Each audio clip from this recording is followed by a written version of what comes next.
Hi friends, good morning. প্রতিদিনের মতো আজ সকালে আবার আমি পড়াতে চলে এসেছি। তো পড়িয়ে বাড়ি গিয়ে আজকে সকালবেলা আলু ভাজা, ডিম ভাজা, রুটি দিয়ে সকালের খাবারটা খেয়ে তা ভাবলাম যে যেহেতু শীতটা পড়েছে, কম্বলগুলো রোদ্দুরে দেওয়া যাক, তাই দিয়ে ঠিয়ে ঘর দর ভালো করে পরিষ্কার করে নিয়েছি। দেখতেই পাচ্ছ খুব ভালো করে পরিষ্কার টরিষ্কার করে তো তারপরে স্নান টান করে নিলাম। করার পরে আজকে একটু বাজে সোমবার ছিল, সেটা যে পুজো দিতে তো অনেকটা বেলা হয়ে গেছে, 1টা মতন বেজে গেছিলো।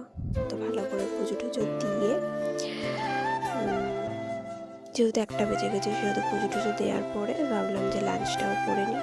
তো আজকে লাঞ্চে ছিল থোর, বাঁধাকপির তরকারি, ভাত, ডাল, পাঁপড় ভাজা।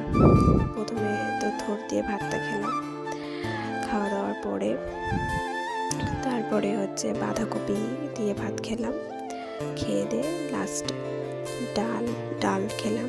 ডালের সাথে ছিল লেবু, ভাবলাম একটু লেবু দিয়েও খাওয়া যাক। তো লেবু দিয়ে ডাল, পাঁপড় ভাজা আর শসাও ছিল লাস্ট পাতে। খেয়ে নিলাম।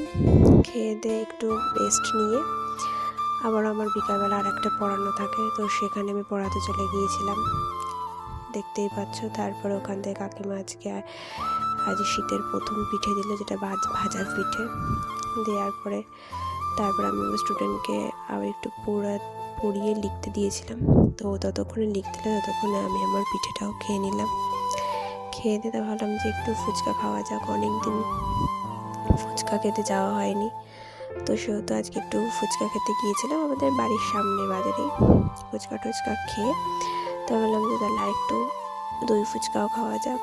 তো দই ফুচকাতে দই কম, চাটনি বেশি ছিল, কিন্তু খেতে ভালো ছিল, খারাপ ছিল না। তারপরে পেট না ভরা আবার ভাবলাম যে একটু চপ খাওয়া যাক। তো চপ টপ খেয়ে আবারও আমার পেট না ভরাতে আমি আবার রাত্রে বাড়ি এসে ভাত খেয়ে নিয়েছি।